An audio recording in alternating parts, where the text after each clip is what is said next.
All right, good afternoon, and welcome to our second webinar in the Forgotten Foundations of Fundraising series.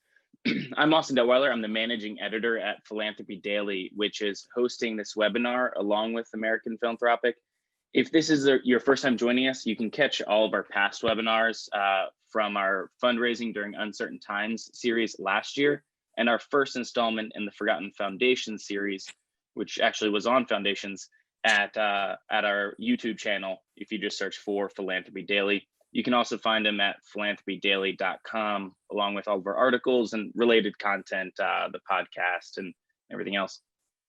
Our goal today is to help you think about and prepare for a capital campaign. So our mission at Philanthropy Daily is to strengthen civil society by supporting those little platoons of civil society, the mission-based organizations where all of you work, advancing causes that you know are important for your communities or your states or your nation or the world. And since capital campaigns are typically the largest undertaking at a nonprofit, getting it right is of utmost importance. So that means your execution has to be good, of course, but before that, you need excellent planning and preparation, which actually we were just chatting about before we started here. So I'm eager to learn more about what our guests have to say about that. Today, we have three veterans of capital campaign fundraising to answer some questions and provide their advice on how to prepare for a successful campaign.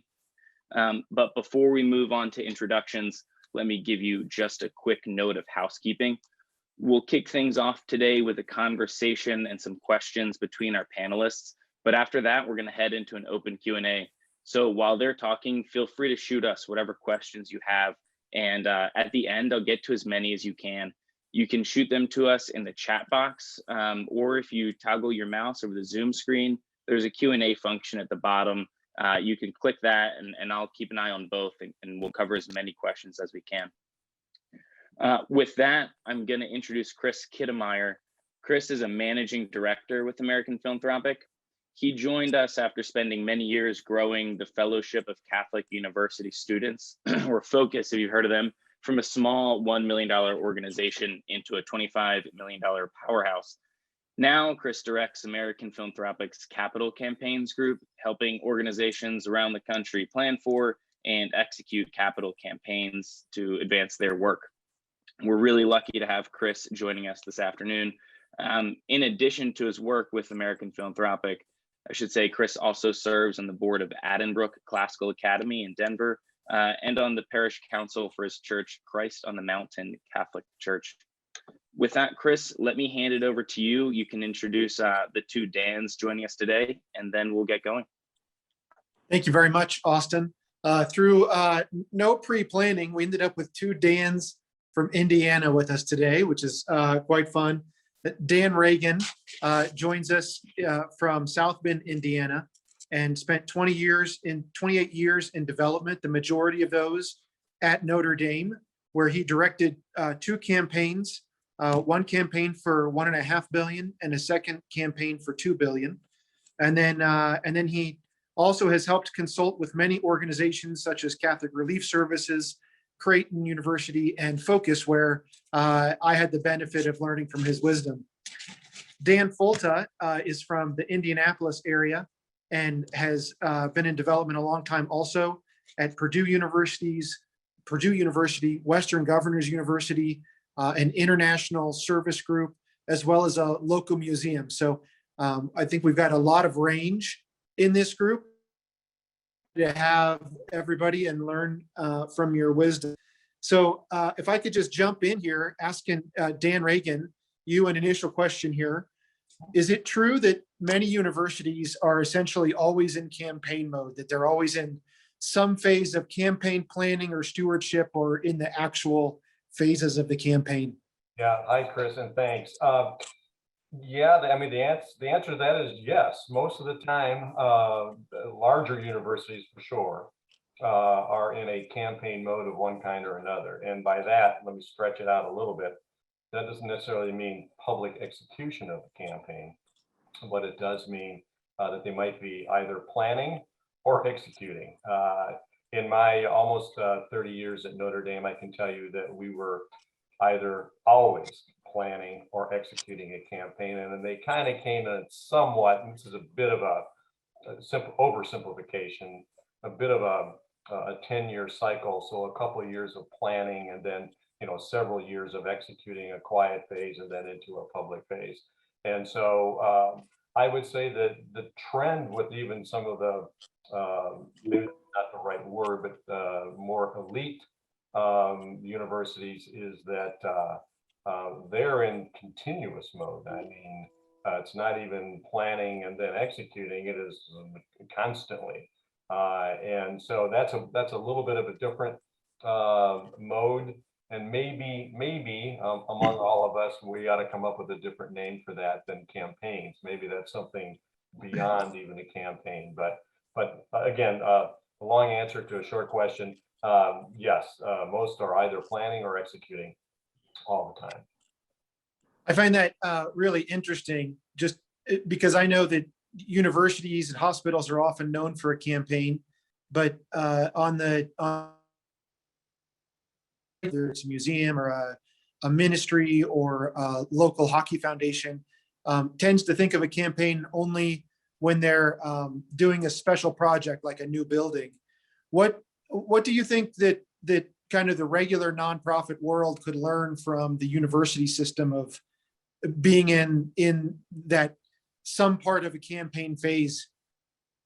Yeah, no, there's a lot to be learned, I think, and as I learned myself, even post Notre Dame, and doing consulting work and working with a variety of nonprofits, most of whom wanted to get into a campaign, just as you're saying, Chris, for a particular project and or a specific need. I think the couple things that you can learn all the time is that you must have a vision for where you're going all the time. And I think along with that vision, you have to always be ready. And I think it's got to be across the institution. You have to be ready with a set of priorities that are going to enable you to achieve that vision. You should never be without that, whether you're in a campaign or not, right? So you'll learn that from a campaign. A campaign is more intense, usually, very specific amount of time, but you can learn that it not only enables you to raise more money in a specific period of time, but it enables you to accelerate, which is important. It enables you to focus. That is by trying to determine what the specific priorities are that you want to hone in on, because more often than not, there are more priorities than there are dollars to support all those priorities. It forces you to innovate. That's a real important thing. And I think you can learn from that. You try things you haven't tried before. Some things work, some things don't. The things that work, that maybe become a staple of your operation. So I think that's important. And you learn that exposure is important in terms of your fundraising, trying to influence both your internal constituency and your external constituency. So in the end, hopefully it builds a whole sense of pride for the institution. So there are a whole lot of values, I guess I'll call them, to a campaign that you can learn from, whether you're in campaign mode or not. Thank you, Dan. That's it's very interesting, and I found that it takes a lot of organizational change to get used to being dedicated to a certain amount of, like you said, vision and priorities that you're willing to communicate externally without overcommitting that we're doing this whether we get your dollars or not, or under communicating that you look a little too wishy-washy.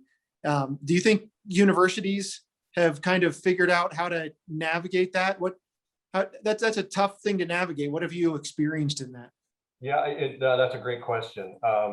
I think, yes, you do learn to balance it, because at the same time that you're trying to communicate your priorities, you have to keep in mind that there has to be enthusiasm for your priorities as well. What you see as something that the institution needs isn't necessarily what your constituency is feeling or thinking at the same time. So being able to gauge that, being able to do a good temperature check of your constituency, where and you really have to do that on a regular basis, certainly in relational fundraising, I'll call it, whether you're doing it one-on-one with somebody to understand if they understand, and then also trying to do it on a more macro basis on a regular way as well, to see if your constituency is in sync with you. If they're not, then you have to evaluate how you are communicating.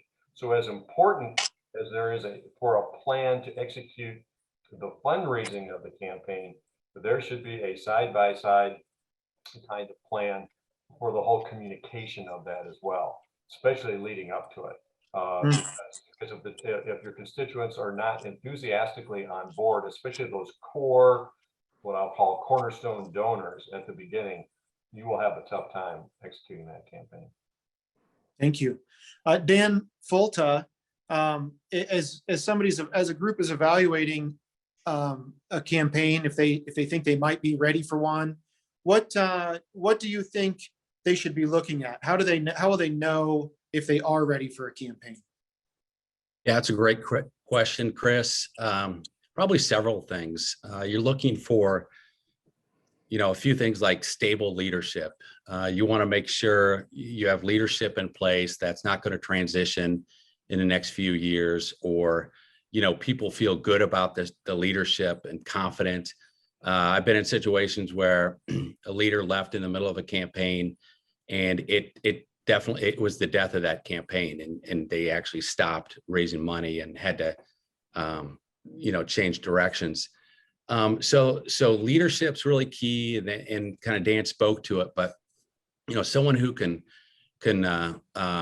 lead with vision, and whatever that campaign entails, it is addressing an attractive future for that organization. I'd also say there needs to be a well laid out case, or a case for support, we call it, but really whatever you're raising money for, that explains the details of, what, why, when, how much, who is involved, and what's next, how do people get involved. So that's got to be well, at least in concept, as far as what you're going to raise. You have something to raise money for, and it's compelling. And then probably one of the most important things is you have to have a donor base, and so you have to raise money from people, and you can't just pull it out of thin air. And so not just a donor base, but a donor base that is ready to support the campaign. And you may have some donors that are maybe not at the major gift level, and you have very few of those, and that may not be a good sign. Or maybe you have a very mature donor base, and they're prime. So that's key. I would also say alignment, and Dan spoke to this. You have to have alignment in the organization. So not only with leadership, so your president, your executive director, with your board, I would say donors and the community as well, and staff. And so the challenge, when you don't have alignment, and we I've seen it, just a few times recently, actually, where there wasn't alignment with the board, and if you have a mixed bag like that, it's going to make it very difficult to be successful in a campaign. And then the last thing I would say is capacity to execute a campaign. A lot of heavy lifting, a lot of work, a lot of energy. You have to have the staff. Do you have part-time staff, or do you have full-time staff? Do you have the right staff? Do you have the right positions? Do you have the resources with the database and other platforms that are important? Do you have the right counsel,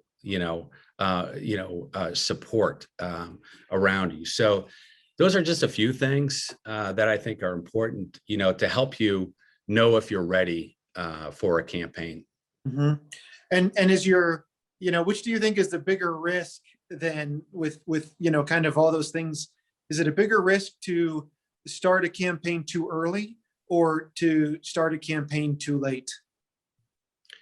Well, I would always side on having more time.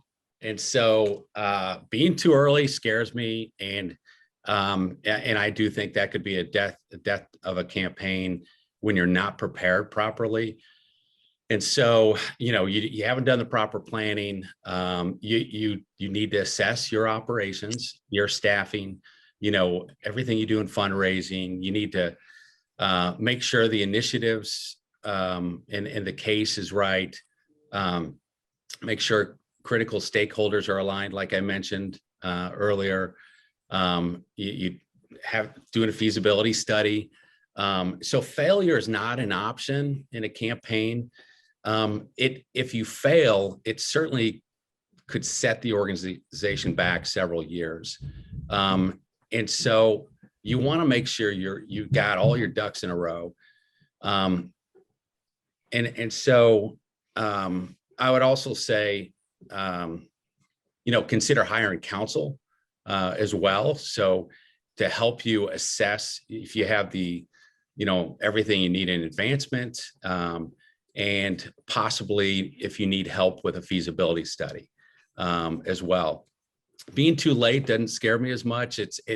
I guess that would speak to maybe missing an opportunity or reluctance of staff to really do the heavy lifting for the work of preparing for a campaign. So, that, I guess that's my 2 cents on, being too early or versus too late. Yeah. And you mentioned a feasibility study a couple of times, and I've been in a couple of situations where the executive director or the president said, I don't think we need a feasibility study because we're doing this no matter what. Or I feel really confident about it. Or perhaps they got in a situation where they delayed long enough that they need to be raising the money right now rather than to do a feasibility study first in their mind. What are your thoughts on how important is the feasibility study? Are there situations where you could do a campaign without one? Great question. And I would say, no matter how you do a feasibility study, whether with counsel or on your own, you need to do some kind of version of a feasibility study to assess if you're ready. It's part of the planning process. We were talking about this before we all started here, and almost every organization I've worked for, we've done feasibility studies before campaigns, except for one, and that was Purdue University. When I was working there under Murray Blackwelder, and Murray is really a mentor of mine, and learned a ton from him. But he never wanted to hire counsel for a feasibility study because he knew what to do. He knew like the back of his hand. He went through his own exercise of a feasibility study.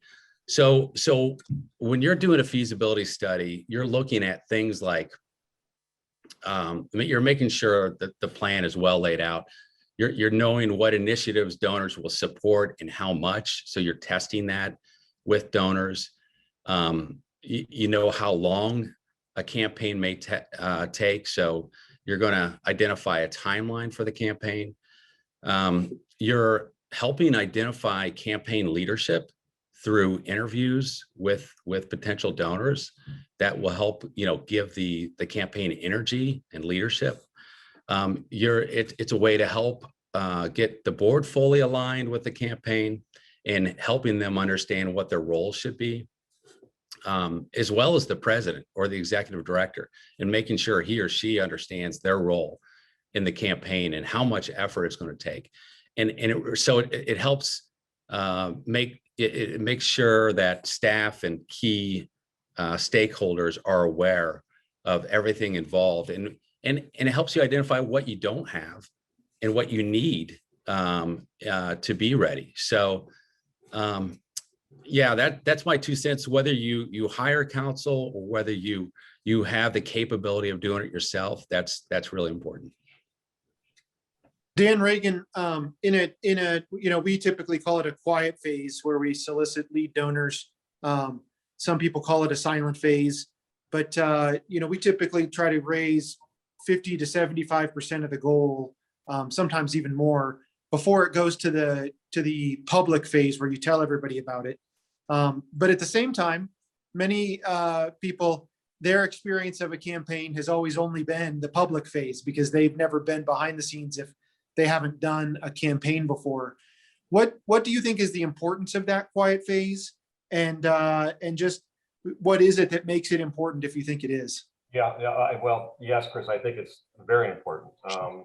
And I think the last year we all have experienced speaks to it. And I'll get to that in just a second. But quiet phases, I refer to them as badly kept secret phase, because a lot of times it's a badly kept secret. And in a way that's okay, because you want people to know that it's happening. You want people to know, especially your top of the pyramid audience. You want them to understand that this is coming along. As Dan was just saying, a feasibility study helps communicate to your constituency that something important is on the horizon. And so the feasibility helps lead you, right up to the beginning of that campaign. The beginning of that campaign is the quiet phase. Important aspects of a quiet phase. One, it's certainly, you're right, Chris, you want to be 50% plus by the time you go public, but that quiet phase is all about momentum. So it's about establishing your cornerstone gifts. It's about establishing your sequencing of the best donors that you have. So you have them aligned and hopefully ready to go and enthused. And you're going to approach them, in different ways, but in the ways that can be acceptable to the prospect donor, and at the same time, in terms of timing for the institution as well. So building that momentum is really critical in that quiet phase. But probably the most important aspect is a quiet phase gives you an opportunity to pivot if you need to. So what do I mean by that? So you have developed your set of priorities, you set your working goal for the campaign, you have begun to solicit folks for the campaign. What comes along? Could be anything. Could be a pandemic, right? That you didn't see coming. And so it enables you to make some decisions that you don't have to talk about publicly because you haven't promoted it publicly yet. You've only promoted it, privately, whether it's changing some of the priorities or slowing down a bit or moving in some other directions. The quiet phase enables you to pivot, enables you to do some other things. And I'll mention it again. I think one of the more important things in the whole quiet phase period is the idea of sequencing. An ability to work with those that you think are going to be your rocks of your campaign foundation. And same thing there. If you are surprised by some of those responses, negatively or positively, hopefully positively, again, it can affect the way that you're establishing, I call it a working goal in the quiet phase, when you do go public, what that goal is to go public with. So quiet phase gives you breathing room, gives you an ability to maneuver, establishes momentum, and gives you a chance to do proper sequencing of your donor base. Thank you. For both of you, I encountered situations and been in situations where there was reluctance to have that campaign cabinet that you just talked about. And kind of the reason is they think, well, we've already got the board. They may even also have a fundraising subcommittee or something. And it just sounds like that's going to be a lot more work to manage those volunteers. And maybe even they've had some bad experience with volunteers where it's a lot of saying what you're doing wrong and difficult to work with personalities for not much benefit. Do you think that a campaign cabinet or a campaign council, external volunteer group is? You want me to take that, Chris? Sure. Yeah. Yeah, I'm a big proponent of having a campaign cabinet or campaign council, steering committee, whatever you wish to call it. I do think it should be an amalgamation of the board and other key influencers from the outside, and I mean all the major benefactors of the campaign. I think they bring in greater perspective depending on whether you're a local, regional, or national type of organization, having the right kind of makeup of those people that are enthusiastic about going out there and helping you with your fundraising, whether it's people who are great spokespersons for the campaign, or people who actually will go out there and help you raise the money. I mean, make calls, those that will bring people to the table. You don't necessarily always get that from the board, because the board, you will have some of those, but board members end up on the board for a variety of reasons, and not all the time because of fundraising. A lot of boards, you'll see they're running in the other direction from fundraising. I mean, it's just not, they're uncomfortable with it. And especially in a situation like that, you need to have, I think, the extra support, the leadership, the voice that can help you sell your cause in a campaign setting. So yeah, I'm a big proponent of that. Thank you. Dan Folta, if you're good, when you add things like the campaign council and you have bigger goals for a campaign, do you think it's, what are your thoughts on staffing for a campaign? Are most organizations able to take on a campaign with their current staff? What are some of your thoughts about staffing? Great question, because usually when we jump into a campaign, it's like X amount over what we ever did before, right? And we always want to beat that last campaign. So typically we're doing more as an advancement staff than we've ever done before. That's what happens with most campaigns. And so there is going to be, more often than not, a need to increase capacity.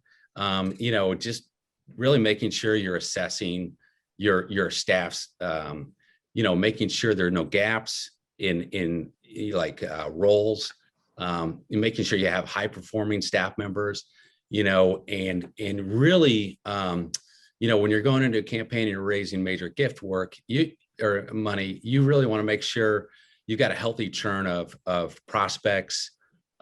So kind of feeding the pipeline, from identification, annual giving, up through, major gift and planned giving. And so, that all takes coordination, that all takes people to focus their attention on. And so, like, let's say you're gonna, you have a campaign. This is pretty common that an organization wants to increase, let's say, almost 3 times what they did last time. If they go in thinking we're just going to use the same staff we did last time and we barely squeaked across the finish line to raise that money before, then they're probably miscalculating. And so it's really key. It's really important to, in between campaigns, it gives you a chance to, assess and evaluate and see what's needed. Thank you. Austin, I'm going to hand it back over to you. But before you do, I want to ask a question that I have thought about many times when I've been with Dan Reagan, and I've never asked you. But how, I have to admit, just the idea of a university campaign where you're raising $2 billion seems almost unfathomable. What's different about a campaign where you're going for a goal that has a B in it instead of an M? Chris, that's a great question. And you'll think I'm oversimplifying the answer. Not much. There's not much different. I remember the very first campaign that I worked on, not at Notre Dame. I was actually working at Notre Dame in annual giving at the time, but I was moonlighting, helping a local hospital have a campaign. And the goal was $1 million. And this is a long time ago now. It's like 30 years ago. But that seemed like an enormous amount of money. And they really had no staff. They had one person. So we set out in a typical campaign setting in executing that. And again, I'm sure there are people listening that will say, no, I don't believe him. But the fundamentals of what we did for that, to raise $1 million, and the fundamentals of what you do to raise $1 billion, let's say, are not much different. Yes, everything's bigger. And yes, usually when you're in a campaign of that size, you have many more resources. And you can do things in perhaps a more slick sort of way. Maybe your materials look better and your videos look and sound better. But the bottom line is, it's all about relations. It's about convincing people that what you're trying to do at your institution is important, whether it's important locally, regionally, nationally, and that without them being involved, it's going to be tough for us, to make things better, to improve, to offer whatever it is. So when you get right down to it, it's not that much different. You're identifying your people, and you're going forward with it. So, Thank you. Austin, can I hand things back over to you? Yeah, absolutely. Thanks, guys. That was great. We have several questions coming in, a couple that came to my mind while I was listening to you guys. So let's see what we can do here. The first one I ask here, somebody writes in, after you do a feasibility study, how do you evaluate your donor base to assess how much you can actually raise? I guess really that'd be part of the feasibility study, but what are the processes to figure out whether it's $1 million or $1 billion? Dan Reagan, do you want to jump in first? Sure, absolutely. Well, exactly right, Austin. It is a part of the feasibility study itself. You're going to come away from the feasibility study with at least having a range of an idea of what the campaign could look like. I think you're going to get a little granular with it. If it were me, and everybody can approach this in different ways. One of the things that you'll probably hear us all repeat, there is not one exact answer for any particular institution and or problem. But if it were me, I'm taking a hard look at my top 50, my top 100. I'm seeing where they're coming in as opposed to where I hope they would come in from the feasibility study, and seeing about their enthusiasm. If I detect that there is not that kind of enthusiasm, or that they're expressing donor fatigue, or they're saying that one of the key questions in a feasibility study, as far as I'm concerned, is where our particular institution, in other words, who we're doing the feasibility study for, where does our institution fit in terms of their charities? Are we number one, number two, number three, number four? Are we going up the chart or going down the chart? I mean, trying to figure that out. Those kind of indicators will help shape what you're going to prognosticate as your goal for the campaign. It's maybe it's not as analytical as others might get into it, but I do a lot of it based on that top 50, that top 100, and where they're sitting when we come out of that feasibility study. Mm-hmm. One of the other things that I've seen to be a big factor is, depending on the length of the campaign, how much ability there might be to, as Dan said, have that a little bit of more insight as opposed to analytics. That if you're doing, let's say you're doing a church campaign or often a school campaign, and you're going to try to raise all the money in 6 months. Well, where people are when you do the feasibility, you're probably not going to get them to change that much from where they are. But if you're doing a 5-year campaign, well, somebody may say that you're number 4 right now, but over the next 3 years, you could move them up to number 1 and ask them for a larger gift. So that's something that I've experienced that changes those numbers a little bit.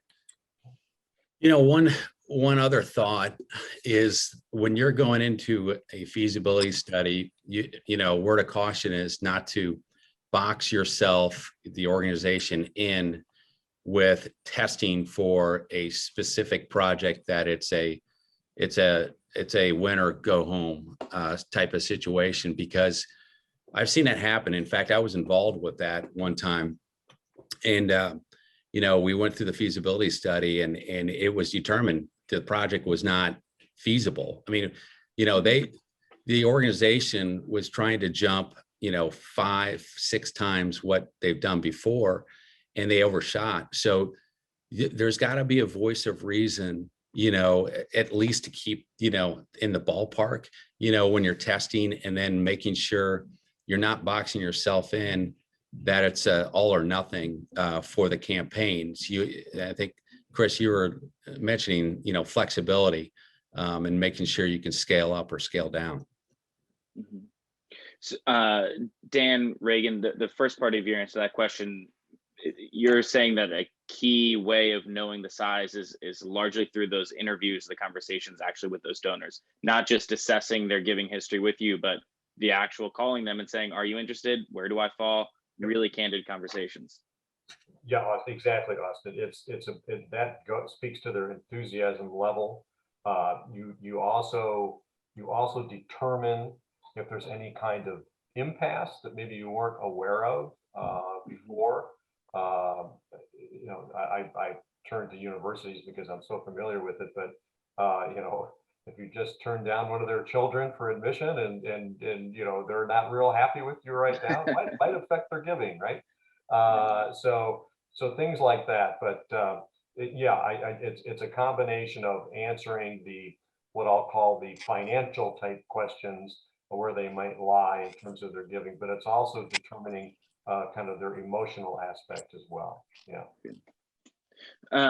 And what good can come of a feasibility study saying it's not feasible? So you've invested a bunch of money and time in determining whether you can move forward. Is there any benefit from learning not to move forward? Yeah, absolutely.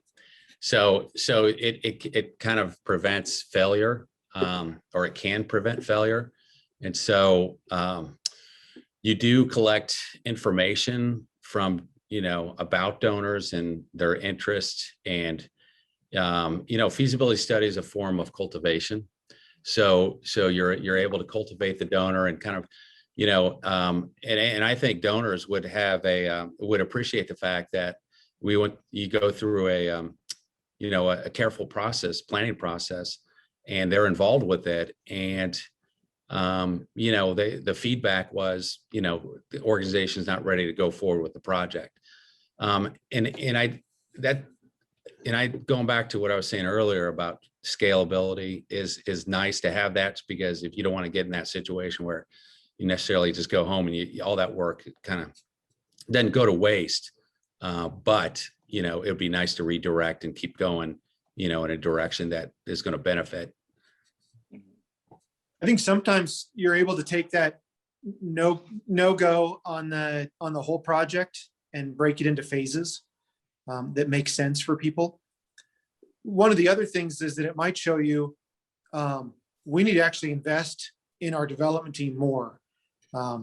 If some of the organization thinks we could do this big effort and the feasibility studies comes back and says you can't, it's an opportunity to say, well, how do we improve our development effort then? Does it need more staffing?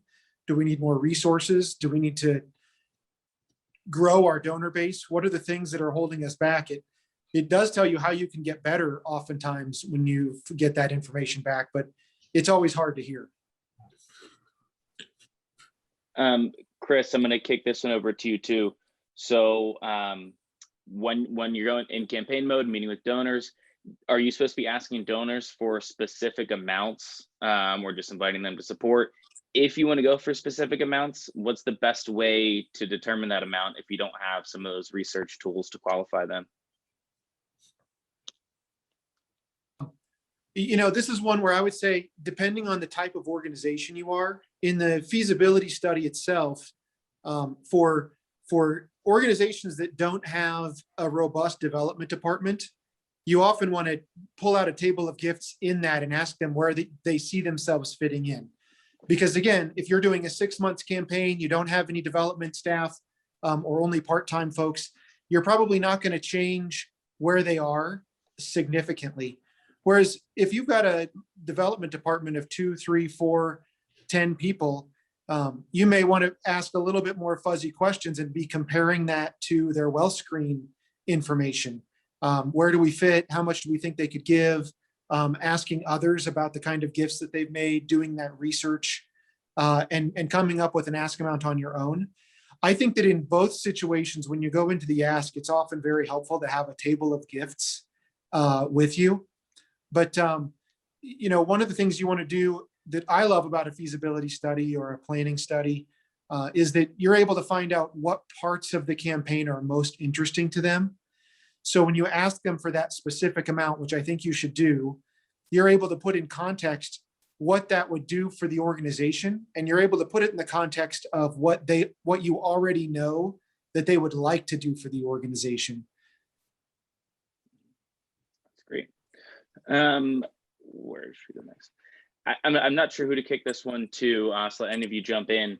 Do you have any thoughts on how to sort of increase momentum or re-inspire some volunteers involved in the campaign that may have launched, say, in February of 2020 and suffered everything over the past year? How do you get that motivation humming again? I'll take a stab at it, Austin. You know, to me, it's a lot about peers. In other words,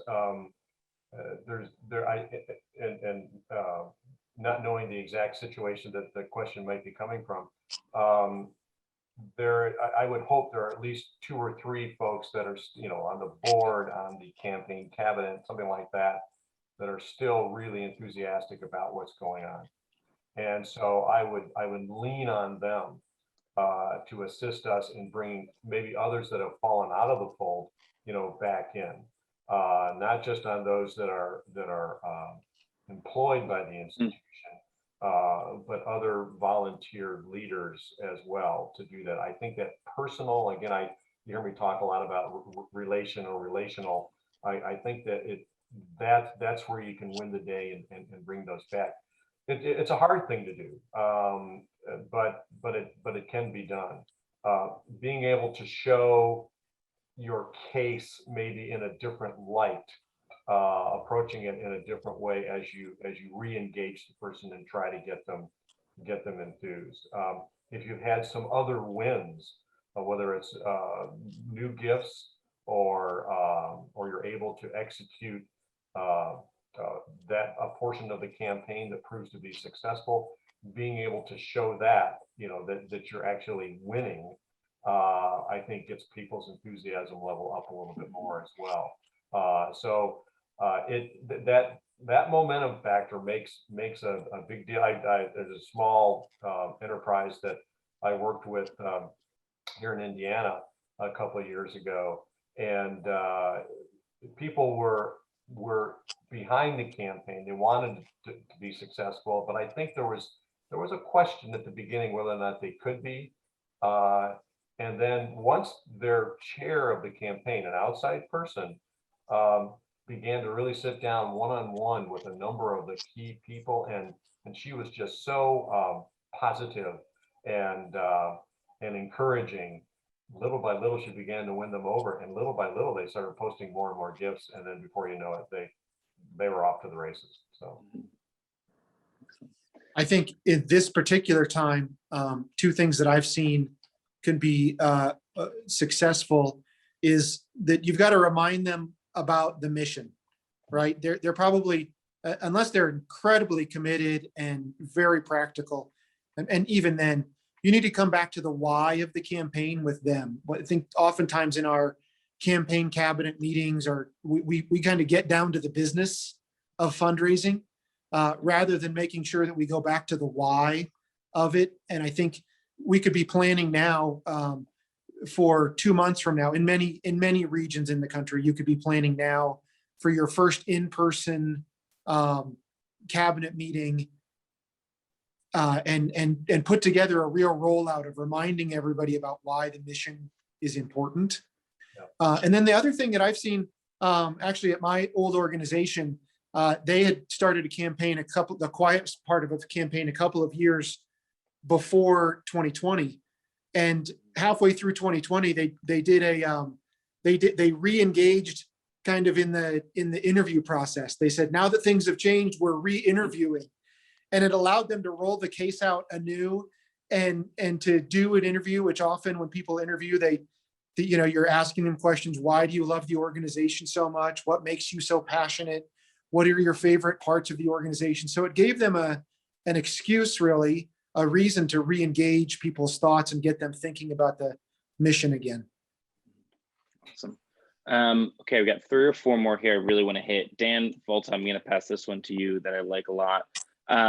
what are some major pitfalls of doing a campaign? Okay, good question.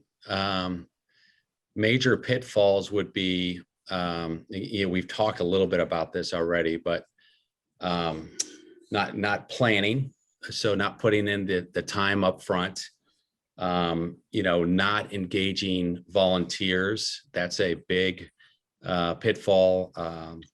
Dan Reagan was mentioning earlier the importance and the energy that volunteers can bring to the mix. And so not only energy, but money, their time and expertise and camaraderie and insights. And so you want to make sure you're engaging volunteers across your organization, especially at the top with the board. There's got to be alignment with the board. Recently worked with an organization that the board was feeling like they needed to go forward with a campaign that would be a lot larger than what they've done previously. And so the staff were not aligned with what the board was thinking. And there's got to be alignment, within the organization. There's got to be a compelling case for support as well. So, and then I would say going into it, and again, sorry for being a little redundant, but making sure, you're doing a feasibility study in one sense or another to prepare, and then having that scalable to a degree. Mm-hmm. Chris, here's another one for you, which is relevant to me because I actually just had this issue with the client the other day. So it can seem like a major organizational event. So you might need a new building, or you really need a strategic plan. You're growing like crazy. Something like this coincides with the need for a campaign, or the opportunity for a campaign. How do you balance these two things, or it might be even 3 or 4 big opportunities in the air at the same time? Yeah, I think that one of the things that I learned from universities is that they're often doing comprehensive campaigns that rolls those annual fund needs into the overall needs. At my organization, we were on a high growth mode. This was a number of years ago in the 2009, 2010 timeframe. And we knew that 3 years from then, we wanted to be almost double the size we were, but we couldn't ask for large enough gifts to get there. And so what we did is we ended up doing a mission campaign where we took 3 years of budget and rolled it into one, and then added a couple of million on top for other projects. And we rolled out with a $22 million campaign. I think about 19 million of it was for annual fund needs over those 3 years. But when you have a $7 million campaign for annual fund, it's hard to ask for a $2 million gift. But when you have a $22 million 3-year campaign, it's a lot easier to ask for a $2 million gift. So I think that doing a comprehensive campaign that rolls those together. I also think that when you're testing those different priorities, whether it's mission growth or a new building, against each other with your constituents, you're able to see what is it that they're most interested in and what would they fund. And I've seen it go both ways, where the staff was more interested in that. I've seen it where the staff was more interested in growing the programs, but they had a major donor who, if they couldn't put their name on the building, they didn't want to do it. And so there's got to be some degree of flexibility where you let your donors decide which one of those 2 priorities are you going to jump on first, if you can only do one or another. Good. Yeah, it's relevant to another question that just came in. So you mentioned being able to ask for $2 million if you're doing a $22 million campaign. In your experience of campaigns, any of you, does the Pareto principle, so the 80-20 rule, to use the fancy term for it, does that apply to campaigns, or is it spread more out or tighter? Is it a 90-10 rule for a capital campaign? Maybe it's all over the place. Well, I'll jump on that, Austin, just for a second here and see what Dan and Chris think too. lately, my experience with a variety of different institutions has been it's veering more towards 90-10. And there's been just tremendous wealth that's been generated in the United States in the past few years, even throughout the pandemic. And so the reliance on the very, very big donors becomes, more and more, I think. Doesn't mean that you should forget about or not pay attention to or place less emphasis on the full constituency in a campaign, or whether it's comprehensive or capital or whatever it is. But yes, you're going to rely a lot on, and that's what we talked about, sequencing. Sequencing is basically the concept of taking your best benefactors, prospects first, working through them. This will sound a little too clean for what it really is, but working through them first as you work, through the calendar of the campaign. So I think it's veering more towards 90-10. You can rely on 80-20 to be sure, but I think it's headed more in that. So I don't know, Dan and Chris, what do you think? I would agree completely. I think that the participation percentage is very important. But that's more important for the mission part of the campaign that creates the enthusiasm for the organization moving forward. But when you're talking about the dollars, it's mostly going to come from those major donors. As Dan said, your top 50 or 100 donors are going to give you the majority of your goal. Almost no matter how big your organization is, it's still going to be 50 to 100 folks. So that's a big part of it. Yeah, and I would agree with what Chris and Dan said as well. Moving towards 90-10, and if you look at gift charts that you create, those are helpful roadmaps to kind of give you a physical look at what it takes to get there, to get to that 90-10, or and so. In fact, if you don't use gift charts, I highly recommend it. There are lots of ways to use gift charts, whether it's with your own staff or your leadership, for sure, whether it's board members or the president. So when you're contemplating a campaign, make sure you kind of you sketch out a gift chart, and then you continue to use it and move things around down as the planning progresses. Awesome. Okay, one last question, quick one, and then we'll close up. I don't know who wants to jump in on this one, but maybe somebody could give us rapid fire hands-on consulting. How do you draft an invitation to get an appointment for a campaign ask? What does that look like? What does the email sound like? How do I get the meeting? This is for the actual ask. Yeah, so this is in campaign mode, could be quiet phase actual, but this isn't the interview. Yeah. I think that it's often good to be a little bit more kind of a mix of casual and professional.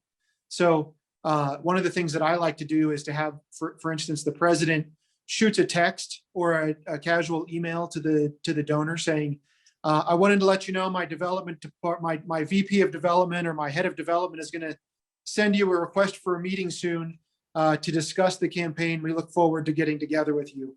So you get that real relational little touch from the person, but then you also show that you're there to talk about business because they get something a little bit more professional sounding from the development director. But I think that the key is going to be the phone call either way. I think that in today's society, we often too heavily lean on email to try to set up our meetings. And it is just so easy to put off a meeting over email. And you get so little context back from that as to what their level of interest is. So I prefer trying to actually set the meeting with a phone call, not email. And I'll jump in, Austin, real quick on that. It's a terrible answer, but it all depends, right? It all depends on the level of this particular benefactor. If they're one of your top people, it should come as no surprise to them that you're eventually getting to an ask. All right. And it wouldn't, and it's not as simple as we've done the feasibility study. We know what they like. Now we're going to call them and ask them for a gift. There ought to be a number of steps in between there. You're building towards it, and along the way you're building more intelligence, and they're also beginning to think about, if you're important to them, they're thinking about how they can make a difference in this campaign, and so you're gradually asking their permission. And then, yes, you'll eventually get to that final meeting where you're trying to, get the signature on the dotted line, so to speak. But it's a bit of a gradual process for those top people. And Chris is right. Keep it personal. Don't rely on emails or texts or things like that to get their attention. So. Yeah, and I think those are excellent points. I agree with all of them. The only thing I might add is when you do get to an ask, you don't want to beat around the bush, or even asking for the meeting. You don't want to be so vague that, like when Dan said, you don't want to get them out of the blue, or have an ask come out of the blue. So things need to be teed up. And I know there's a reluctance sometimes to be transparent and before a big ask. But I do believe people appreciate transparency, and you if you've teed it up, built the relationship and the right way, it'll be somewhat natural, and you'll get more openness when you're direct. You'll get more openness from the donor. Awesome. Thank you, Chris. Thank you, Dan. And thank you, Dan. Thanks, everyone, for joining us today. Few quick notes. I just shot a little note into the chat box there.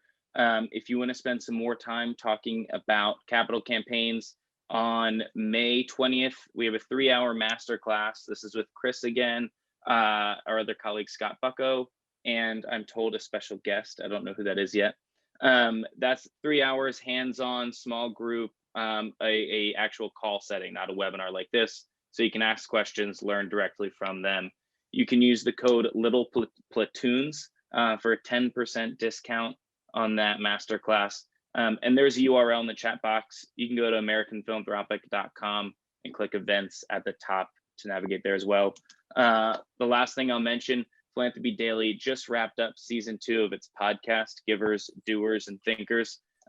In those, Jeremy Beer sits down for conversations with the most interesting people we can find working in American civil society, whether they're donors, scholars, nonprofit leaders, religious leaders, or whoever else we can find.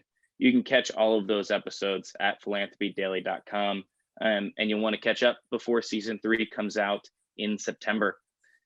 We will get a recording of this up on YouTube as soon as we can, and we'll be in touch about future webinars very soon. Again, thanks everyone very much. Have a great day. Thank you.